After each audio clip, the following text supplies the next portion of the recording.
Muy buenas tardes, amigas y amigos del Instituto Latinoamericano de Investigación y Capacitación Jurídica LatinJuris.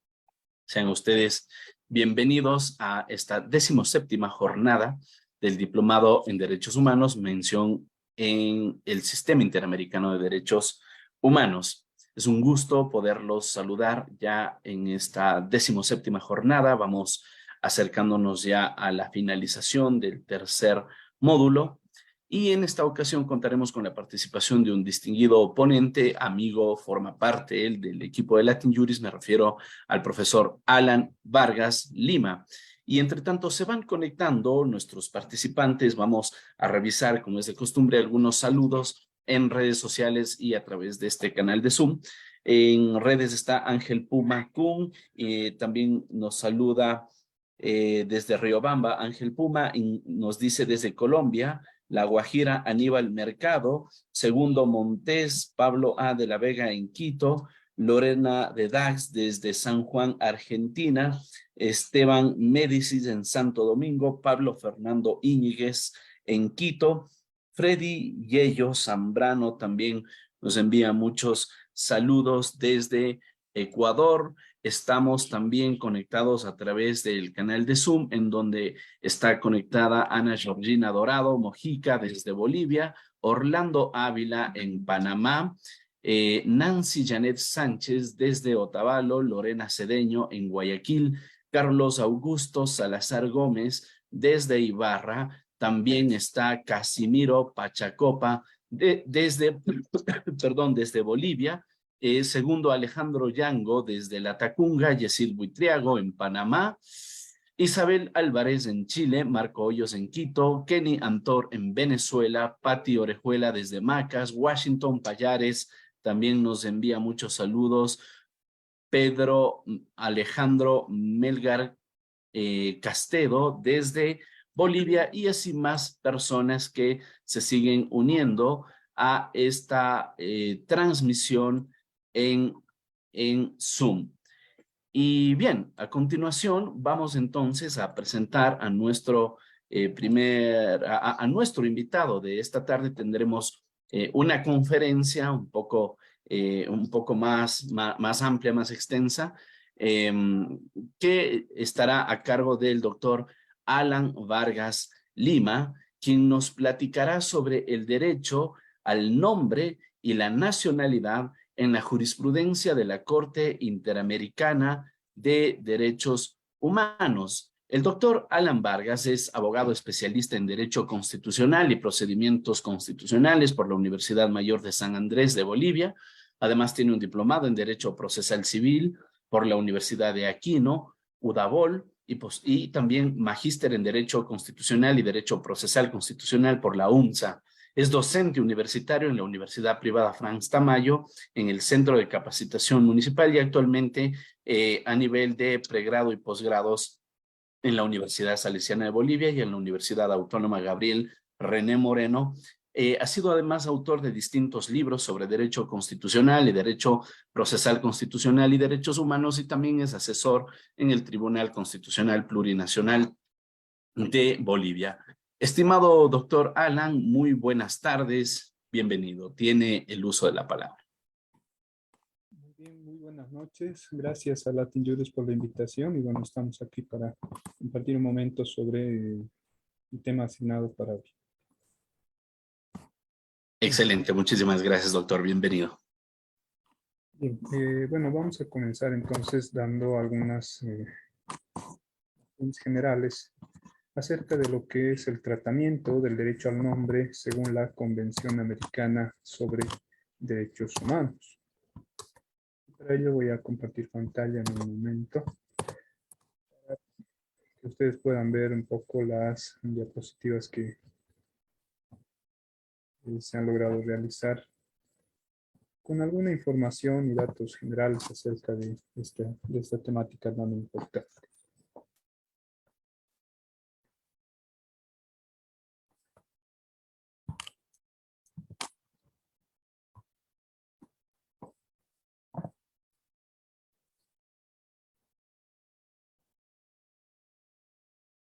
Bien, espero que se pueda ver la pantalla con normalidad. Sí, lo vemos. Bien, el derecho al nombre, entonces, según la Convención Americana de Derechos Humanos, para referirnos a algunas de sus implicaciones actuales en clave convencional. Para ello nos remitimos a lo dispuesto por el artículo 18 de la Convención, cuando regula que toda persona tiene derecho a un nombre propio y a los apellidos, una garantía convencional que tiene que ver con un atributo de la personalidad. La ley reglamentará, en todo caso, la forma de asegurar este derecho para todos mediante nombres supuestos si fuere necesario. Aquí se puede ver claramente que la Convención está garantizando de la mejor forma posible el derecho al nombre de cada persona. En cuanto a la naturaleza del nombre, es un derecho fundamental de la persona desde su nacimiento y lo acompaña durante toda su existencia, como bien sabemos, y al igual que el derecho a la vida, a la salud, al honor, es un derecho inalienable e inherente a la personalidad. En consecuencia, nadie puede renunciar a su goce y ejercicio porque ello precisamente es parte de la personalidad. ¿Cuál ha sido la posición o los principales pronunciamientos de la Corte Interamericana? Podemos remitirnos a los casos de las niñas Yanni Bósico versus República Dominicana, Gelman versus Uruguay, Contreras y otros versus El Salvador, masacre de las dos R's versus Guatemala y de personas dominicanas y haitianas expulsadas versus República Dominicana. Entre las sentencias importantes y un precedente muy relevante en el caso de las niñas Yanni Bósico versus República Dominicana, la Corte sostuvo por primera vez que el derecho al nombre, por ejemplo, consagrado como hemos visto en el artículo 18, constituye un elemento básico e indispensable de la identidad de cada persona, sin el cual no puede ser reconocida por la sociedad ni registrada ante el Estado. En consecuencia, los estados deben garantizar que la persona sea registrada con el nombre elegido por ella o por sus padres, según el momento del registro, sin ningún tipo de restricción al derecho ni interferencia en la decisión de escoger el nombre. En cuanto a la normativa internacional, podemos citar el Pacto Internacional de Derechos Civiles y Políticos, que asegura que todo niño será inscrito inmediatamente después de su nacimiento y deberá tener un nombre. De la misma manera se pronunció la Declaración de los Derechos del Niño cuando aseguraba que el niño tiene derecho desde su nacimiento a un nombre y además a una nacionalidad.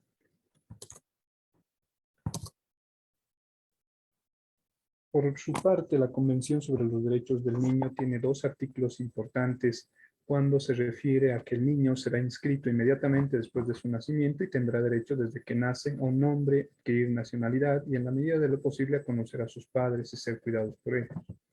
Los Estados parte también se comprometen, en virtud de la Convención, a respetar el derecho del niño a preservar su identidad, incluidos la nacionalidad, el nombre y las relaciones familiares de conformidad con la ley, sin mayores injerencias.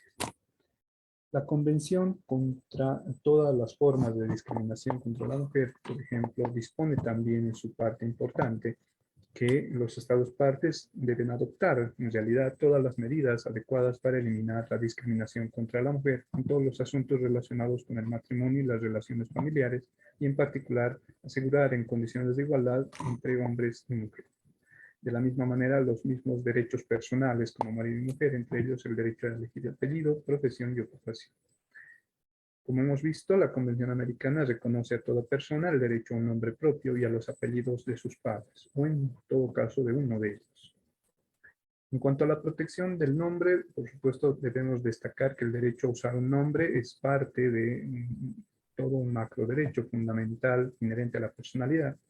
Y por otro lado, existe una imposibilidad de declarar la suspensión del nombre en casos de guerra, peligro público o emergencia que amenace la seguridad del Estado. En todo caso, la Convención Americana no autoriza la suspensión de las obligaciones asumidas respecto a la protección familiar, a la nacionalidad y los derechos políticos y los derechos del niño.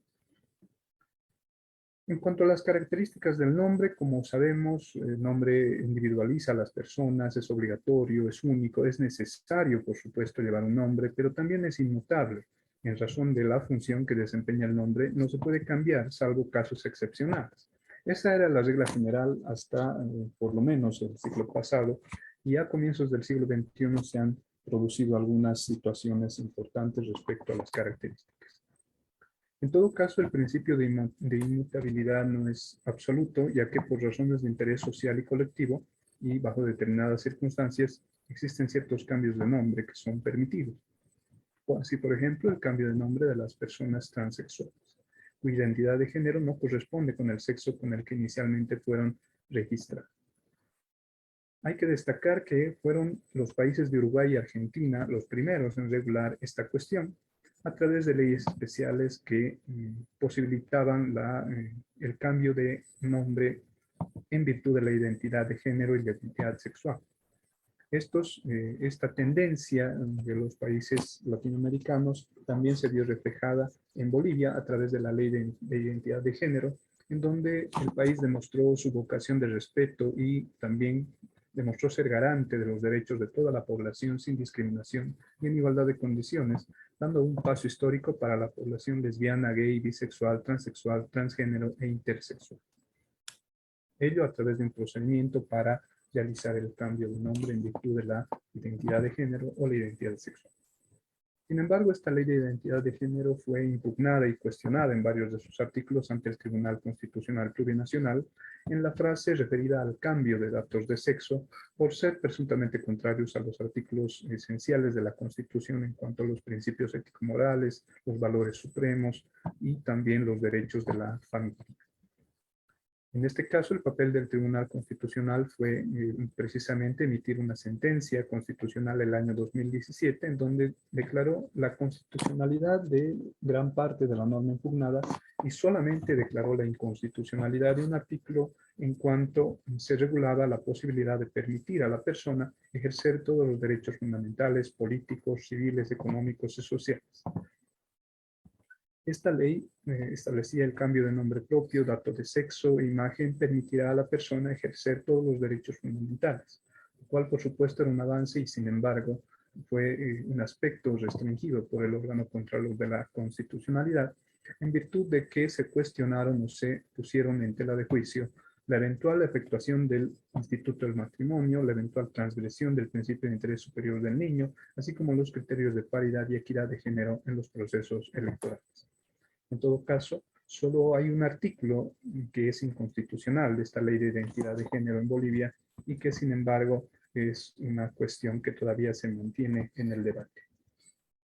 Por su parte, la Corte Interamericana al año siguiente, en el año 2018, dio a conocer la opinión consultiva 24, quebrado 2017, en donde garantiza, por ejemplo, o establece como una premisa que es necesario que los estados garanticen el acceso a todas las figuras ya existentes en los ordenamientos internos, incluyendo el derecho al matrimonio, para asegurar la protección de todos los derechos de las familias conformadas por parejas del mismo sexo.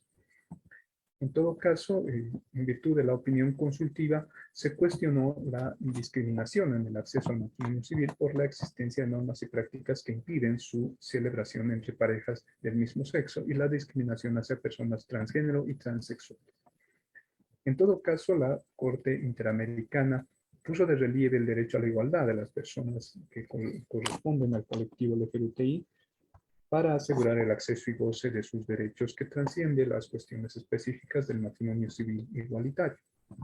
Aparte de las cuestiones referentes al cambio, al matrimonio civil, la Corte también se refirió en esta opinión consultiva al cambio de nombre, la adecuación de la imagen, así como la rectificación a la mención del sexo o género en los registros y en los documentos de identidad, para que estos sean acordes a la identidad de género autopercibida, lo cual es un derecho protegido por el artículo 18 de la misma convención, pero también por los artículos 3, 7, 11 en sus numerales 1 y 2 de la misma convención americana, y como consecuencia de ello, de acuerdo con la obligación que deben respetar y garantizar los derechos sin ninguna discriminación y con el deber de adoptar las disposiciones de derecho interno, los estados están en la obligación de reconocer, regular y establecer los procedimientos adecuados para tales fines. Entonces, esa ha sido la posición esencial de la opinión consultiva de la Corte Interamericana de Derechos Humanos en donde además se pone de relieve mucho la prohibición de discriminar, dado que para la Corte toda expresión de género está protegida por el artículo 1 de la Convención. En consecuencia, la prohibición de discriminar con base en identidad de género se entiende no únicamente respecto a la identidad real o autopercibida, también se debe entender en relación a la identidad percibida de forma externa. Son algunas de las cuestiones que se dilucidan en la opinión consultiva, además de que, en definitiva, la opinión consultiva de la Corte disipa cualquier duda sobre el deber de los Estados de remover activamente todas las normas y prácticas promovidas por el Estado o por terceros que discriminen a las personas en razón de su orientación sexual o identidad o expresión de género. Esto de manera muy general, de manera muy breve, debido a la corta del tiempo con el que disponemos por esta noche. Sin embargo, vamos a estar atentos a las cuestiones o dudas que puedan surgir. Muchas gracias por la atención prestada.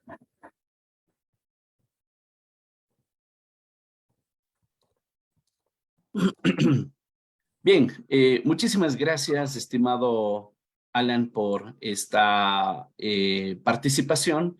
Me gustaría formular una inquietud, una pregunta con relación a esta determinación que tiene el Tribunal Constitucional boliviano con relación específicamente a si fue o no declarada inconstitucional esta norma de identidad eh, a la que se hacía referencia en el desarrollo de la conferencia. Sí, efectivamente, como señalaba hace un momento, el tribunal ha sido consecuente con el reconocimiento de los derechos en esa oportunidad, dado que en la sentencia se pronunció acerca de la constitucionalidad de esta ley de identidad de género, salvo por el párrafo referente a la posibilidad de ejercer otro tipo de derechos civiles y políticos para estos colectivos, lo cual, por supuesto, es una visión restringida acerca del avance de estos derechos y que, por supuesto, imposibilitaría el cambio de nombre y otras cuestiones. Sin embargo, actualmente, en virtud de la opinión consultiva, se tiene el criterio de que esta forma parte del bloque de constitucionalidad y en consecuencia se ha llegado inclusive a reconocer la unión libre entre personas del mismo sexo en Bolivia. Gracias, Alan. Y también con relación una vez que se reconoce la posibilidad de que una persona también pueda cambiarse eventualmente en el orden de apellidos. No sé cómo funcione en Bolivia, pero por ejemplo, aquí en el Ecuador, inclusive se debieron activar garantías jurisdiccionales eh, para que en el campo constitucional se permita a las personas que puedan asignar el orden de apellidos que ellos libremente eligen a sus hijos, ¿no? El orden normal de asignación de apellidos es primero el apellido paterno y luego el materno, pero pues han habido parejas que han optado por asignar primero el apellido materno a sus hijos y para el efecto debieron activar las garantías jurisdiccionales. ¿Qué ha sucedido en el caso de Bolivia con relación a esta cuestión? Bueno, en Bolivia no se han presentado muchos casos, digamos, de inversión de apellidos, por cuanto también la sociedad es un poco tradicionalista y se respeta un poco el orden de los apellidos tradicionales, ¿no? Sin embargo, también han habido alguno que otro caso en donde se ha solicitado la inversión en el cambio de los apellidos y, por supuesto, esto ya es tuición del Tribunal Supremo Electoral a través del Servicio de Registro Cívico, que en su caso seguramente dará lugar a todas las solicitudes que estén fundamentadas en ese sentido, dado que la legislación también abre un paraguas respecto al tema. Muy importante. Gracias. Marco Hoyos nos dice, en el caso de Nicaragua, el presidente expulsó del país a más de 200 personas, les quitó la nacionalidad. ¿Qué opinión le merece a usted?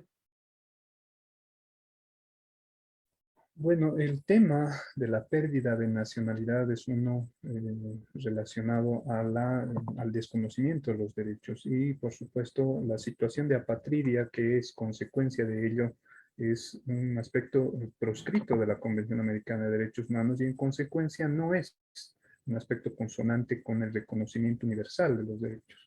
El derecho a la nacionalidad, así como el derecho al nombre, tiene ciertos efectos jurídicos y políticos que en todo caso no pueden ser desconocidos por ningún gobierno y en consecuencia los mecanismos nacionales de protección de los derechos deberán activarse para poder restituir estas vulneraciones.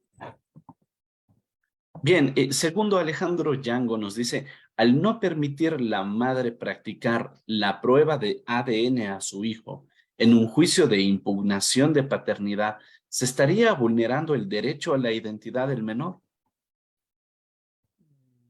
Efectivamente, existen algunos casos en los cuales prima un poco el capricho o el momento de rabia y por ello es que se dan estas situaciones en donde una madre o un padre se niegan a dar el examen de ADN o poner trabas para que ello no se produzca.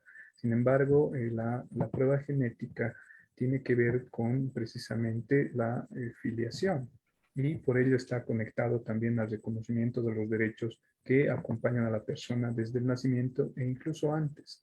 Entonces, hay que recordar que el concebido se lo tiene por nacido para todo aquello que pudiera favorecerle y en consecuencia sus derechos no pueden ser negados por voluntad de los mismos padres, ¿no? Sí.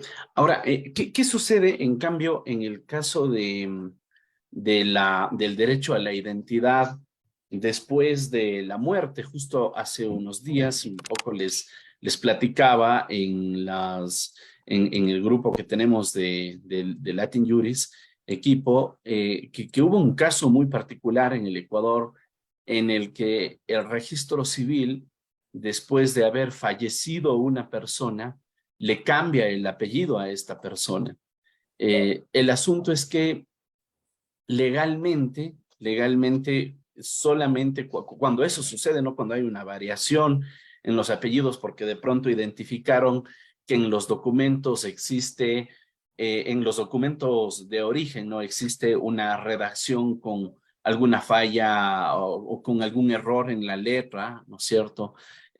Por ejemplo, en este tipo de casos, eh, sin embargo, administrativamente las instituciones lo que hacen es establecer de que originalmente se ha cometido un error, así que le cambian según el apellido original, pero afecta de alguna manera a ese ejercicio de la identidad a lo largo de la vida. Y lo que es más curioso es que, claro, al tratarse del cambio de apellido de una persona que ha fallecido, eh, esa persona pues ya no tiene ninguna posibilidad de tomar las medidas suficientes para corregir esa acción administrativa. Y en ese sentido, el derecho a la identidad puede tener ciertas características inmateriales, persiguen estas características después de la muerte a la persona.